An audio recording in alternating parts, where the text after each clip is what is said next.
eles iriam ter a incumbência de alcançar as nações para Deus. Aquilo que foi perdido lá no Jardim do Éden, a comunhão com Deus que Adão tinha, juntamente com Eva, e que eles perderam por causa de uma desobediência.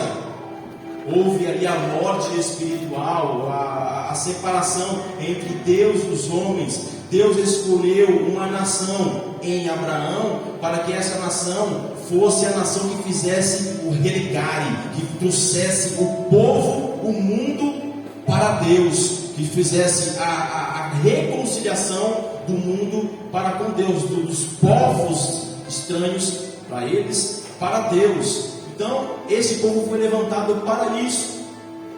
E uma grande multidão foi tirada do Egito, para que eles pudessem ser capacitados e enviados para cumprir a missão de alcançar, de regenerar o ser humano, para novamente ter a comunhão perfeita com este Deus. Porém, esse povo, eles não entenderam a mensagem, não entenderam a sua própria missão, e acabaram achando que Deus era só para eles, que eles eram exclusivistas, que Deus tinha escolhido eles, e todo o resto dos povos, das tribos, das nações, eram inimigos de Deus, ao ponto de que eles eram para ser isso que nós somos hoje, uma nação sacerdotal, um povo santo, um povo eleito que Deus escolheu, que Deus tirou das trevas e trouxe para a sua maravilhosa luz. Para quê? Para pregar o Evangelho, para alcançar almas, para buscar as vidas que estão lá fora. Não somos melhor do que ninguém, na verdade, nós somos até piores, porque nós reconhecemos a nossa pequenez, reconhecemos e somos dependentes daquele que nos salvou. Somos inteiramente dependentes e carentes do nosso Deus. Deus escolheu aquele povo, só que o povo não entendeu qual era a missão, ao ponto de Deus permitir vir outra nação pior do que eles para tomar a terra deles, a Babilônia. Vieram, destruíram a terra deles, levaram cativo todo aquele povo para a Babilônia e destruíram toda a terra. Depois de alguns anos, Deus cumpriu com a sua promessa de que aquele povo tornaria para a sua terra, e eles retornaram.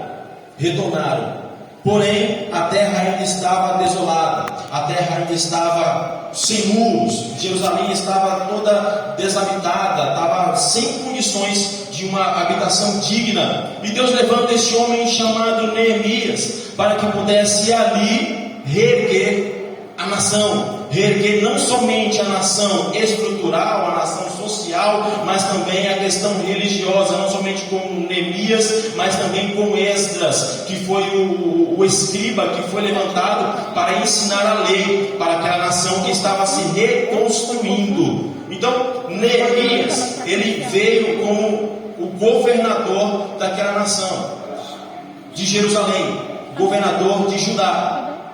Começaram as obras, começou tudo a funcionar. Esdras veio com a palavra. A Bíblia vai dizer, ou a Bíblia diz, em Neemias mesmo, que Esdras, ele começou a pregar. Se não me engano, Neemias, no capítulo 8, salvo engano, que Esdras começou a pregar pela manhã, ao nascer do sol, e até o meio-dia ele continuava a ensinar a lei de Deus. E aqui, nesse texto, acontece o avivamento na palavra daquela nação, onde toda a nação reconheceu o seu erro, reconheceu a falha deles, reconheceu a falha dos seus pais, choravam ao ponto de ninguém entender se o choro era de alegria ou era de tristeza, porque houve ali um contristamento, um arrependimento, e todo o povo tornou-se a Deus através do ensino da palavra, através da ministração da palavra de Deus. E ali foi restituído novamente o culto a Deus. Passados-se alguns anos, Neemias, que tinha pedido autorização ao rei Artaxerxes para ir a essa terra, para reconstruir a sua terra, ele teve que voltar para prestar contas com o rei da Síria na ocasião. Teve que voltar para prestar contas. voltar para prestar contas, o sumo sacerdote, chamado Eliasib, o sumo sacerdote, ele se aparentou com um homem que era inimigo da obra de Deus, Tobias, que a todo momento se levantava para que Neemias parasse com aquela obra de reerguer os muros, de fazer o templo, de cultuar a Deus. Era um inimigo da obra de Deus. E este sumo sacerdote, ele se aparentou com este homem. E não somente isso, mas também este homem, o sumo sacerdote, permitiu que esse inimigo da obra de Deus, inimigo do povo de Deus, construísse uma casa dentro do templo de Deus. Isso é muito sério. Isso é muito sério. Houve uma guerra para a reconstrução. Houve um momento de que os inimigos se levantaram, até pegaram espadas para tentar impedir que o povo de Deus reconstruísse a nação. E quando aquele que era o líder da nação, o líder político da nação, Neemias, retornou para prestar contas com o rei Artaxerxes, foi o momento em que o inimigo adentrou, Oh Jesus! e passou a fazer morada dentro do templo. Amados irmãos, a palavra de Deus diz em 1 Coríntios capítulo 3 versículo 16, capítulo 3 versículo 16: não sabeis vós que sois o templo de Deus, e que o Espírito de Deus habita em vós? Glória a Deus! Nós somos o templo do nosso Deus. Nós somos morada do Deus Altíssimo. O Espírito Santo de Deus habita em nós. João capítulo 1, capítulo 2, capítulo 3. Na sequência, você vê no capítulo 2, Jesus Cristo, ele transformando a água em vinho. No capítulo, na decorrência dos textos, você vai observar Jesus Cristo falando a respeito do nascer da água e do Espírito. Depois você observa Jesus Cristo purificando o templo. É uma sequência. Ele te transforma, depois te dá vida espiritual e passa a fazer a limpeza no templo que é você.